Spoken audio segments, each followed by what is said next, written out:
very difficult for new leaders, to say, I don't actually know how to take what's in my head and what I do with my hands and train somebody else to do it. If you're going to announce something and you want to create a sense of security, first of all, acknowledge that there might be messy, sticky bits. And the second piece is acknowledge what's remaining the same. In 2026, shielding a scaling corporation from execution friction requires precise diagnostic benchmarks. Stop to take a second to observe and observe your team. They're always telling you what they need. They're always telling you their friction points, and they're always telling you what they care about. And the more you can listen and observe and then act on that.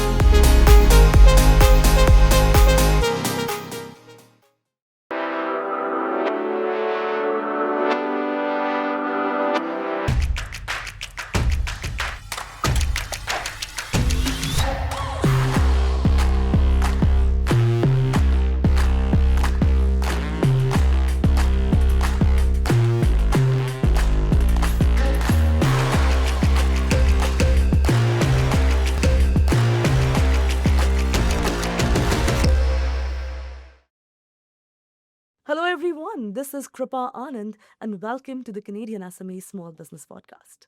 Today we are dissecting the operational architecture of mid-tier organizational handoffs, the systematic diagnostic modeling of corporate trust leaks, and the human dynamics shaping enterprise execution. In 2026, shielding a scaling corporation or mid-market firm from execution friction, strategic drift, and expensive manager turnover requires looking past generic HR leadership platitudes to implement precise diagnostic benchmarks, structured cohort enablement programs, and clear decision-making frameworks. Joining us today is Kendra Johnson, Keynote Speaker and founder of the Venned Group. Kendra is an elite team performance strategist, 2025 Peak Emerging Leader recipient, and top 40 under 40 entrepreneur in Canada who has spent nearly a decade tracking the precise operational layers where top-level executive decisions become a middle manager's job to deliver. Having analyzed the workflow patterns of more than 3,000 leaders internationally across virtually every sector, including companies like Collier's, Pizza, and Toronto Region Board of Trade, she stands at the forefront of putting structure around the hidden human dynamics that dictate whether a leadership team is equipped to drive revenue or leaks respect under pressure. So before further ado, let's welcome this very special guest. Kendra, welcome to the podcast. Such a pleasure to have you with us. Thank you so much for having me. I'm so excited for our conversation today. So am I. Now, Kendra, a widespread point of failures across growing small and medium enterprises is promoting a high-performing individual contributor into a management role purely based on their technical skill, completely forgetting the fact that leadership requires entirely different, untaught capabilities. Let's start the conversation by understanding from your perspective, what are the hidden costs of promoting high performers into management without any proper training? Yeah, and I think you hit one of the main points. The key points is without any proper training, right? So the answer isn't binary, oh, we'll just keep them as individual contributors or move them into leadership. So some of the hidden costs are, obviously you're now losing a producer when you move somebody and graduate them, let's call it, into leadership. They were exceptional at their role, and now they're spending 30 to 40% of their time managing others' workload and trying to transfer that knowledge. And that's one of the biggest sticking pieces that we see is not only how to give feedback, how to delegate, all the things that business owners innately know will come with a promotion to leadership, but it's also the fact that they have all of this knowledge that they're then trying to disseminate and share with their second that's coming up, right? So what we see is that it's hard for individual contributors who are now promoted into leadership to find a way to operationalize that and share it. Because naturally, if they've been good at something, they just automatically kind of do it. And they have been doing it for, however many years. So now they have to take that knowledge and share it in a way that provokes action and is also measurable and drives efficiency and revenue. So it can be very difficult for new leaders, to say, I don't actually know how to take what's in my head and what I do with my hands and train somebody else to do it. Yeah, no, it completely makes sense because I think technical skills and people skills are two entirely separate domains, right? And this conversation is specifically interesting in this age and time with AI now into the picture. Majority of the technical skills are still learnable, right? Or you can get a machine to do that for you. But the strategic part of it, you need to take care of it yourself. So we'll talk more about it as we go as well. Now, moving ahead, let's look closer at team performance and analyze why the actual breakdown inside a department are really what the C-suite, assumes they are. So go ahead and spill the secret sauce for why do performance conversations break down into personality conflicts, and is there a solution for it? And if yes, what? Yes. Oh, this is one of my favorite questions because you can have a team, and the number of times we've been brought in saying there's friction between these two leaders or there's friction within the team. And you think about how often team members actually spend together, whether that's in a meeting, a Slack message, they see a sliver of each other's days. And there are three main things that really get in the way of relationship dynamics. The first is experience, so what that person knows that somebody else doesn't, and what they believe to be true based on that experience. The second is their expertise, so they often have expertise in one area that somebody else on the team, of course, doesn't. And the third, which is kind of encompasses both of those, is context. So not everybody has the same context, whether that's a direction from a senior leader or whether that's just context about how to move a project forward. And so we normally see that relationship dynamics and relationship issues are actually a byproduct of one of the former three that's not been named or is left unresolved. Yeah. In your organization, is there a solution or a creative thing that you have come up with to, remove the friction that is there between the two people? If yes, what is it? It definitely. So beyond just getting people in a room talking together, we also use a diagnostic tool called the S.P.A.R.K assessment. So we've had that for, I'm just trying to do the mental math here, but over a decade now, we've been using that with teams. And essentially what it does is not to label or pigeonhole people into you're this or you're that, or your personality says you're this, but it's really meant to surface the patterns that people have when it comes to working and communicating. So we look at individual patterns for each individual leader or even just team member, and then we put all of those patterns side by side. So we can see things like how people manage their resources, how they make decisions, how they collaborate in a broader group or in a small group, and then how they prefer to have their communication shared with them and how they share out as well. So yeah, it's 5 data points that, ultimately open the door for objective conversation, Correct. right? Yeah. Well, definitely very well articulated. And how often do you do it, the S.P.A.R.K assessment? We would run it once with a team, so once at the start of an engagement. Correct. Yeah. And then we build a plan around that to say, here are some of the strengths of the team, and here's some areas where We need to work on. exactly, especially if it's a forward-looking organization and they say, we see change coming, we need to get ahead of that because of X, Y, and Z, which is always fantastic. Those are favorite engagements. Yeah. And every so often we'll do a follow-up, but for the most part, people take that and they say, this is great. Years later, they're still using the same terminology and the lessons that they've learned to understand just how they work and move and engage together. To all the chief operating officers, regional department heads, and growing business leaders who are watching, allowing vague directives, missed targets, or unmeasured time leaks to derail your work operations is not going to work anymore in 2026. Identify where your department is quietly losing execution speed and protect your vital talent by visiting www.vennedgroup.com to request a S.P.A.R.K assessment breakdown for your team today. It's time for a quick break right here, but don't go anywhere because we'll be back. Stay tuned. Hey, you think you know UPS? Yeah, that's us. Everybody knows that. You know what you didn't know? This. Okay, try to keep up. Ocean, us. Ground, rail, air, so us. Guess who? Us. Customs cleared, borders cleared, done. Us. Still with me? Wait for it. Boom. Us. Intelligent, automated, fulfillment. Us. Yep, healthcare too. Digital your thing? Yeah, well, book it, ship it, track it. You feeling me yet? Yep, that's all us. That's all UPS.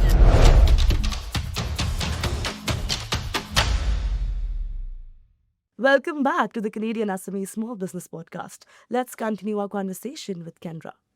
Kendra, through this extensive experiences and sessions that you've had with your teams, there's also kind of a threshold of, what a good leader looks like. So from that perspective, how do you suggest leaders maintain a sense of security while, executing major organizational change? So Yeah, security is one that's been popping up a lot lately, obviously, because change is everywhere these days. And one of the things that often surprises a lot of senior leadership teams that we work with is to list the realities of change, but also list the things that are remaining the same.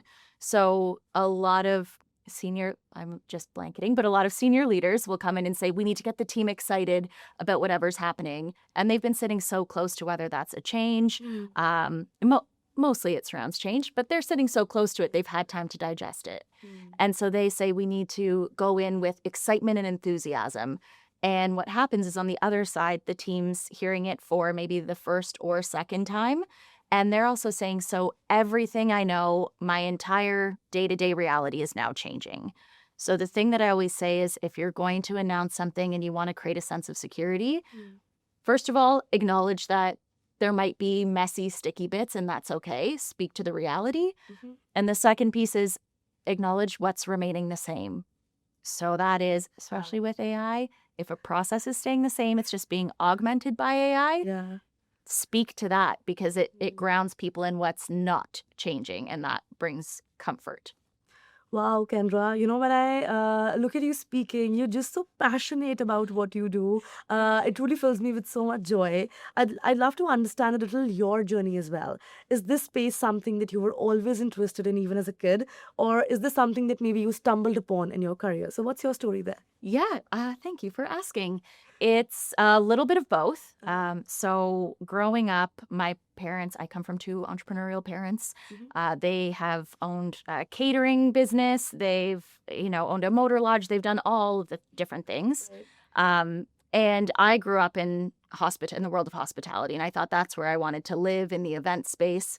And ironically, those two worlds collided as I was growing up. My mom worked a lot with individual one-on-one personal development, and she used to run events for hundreds of people, and I would always be at the front checking people in.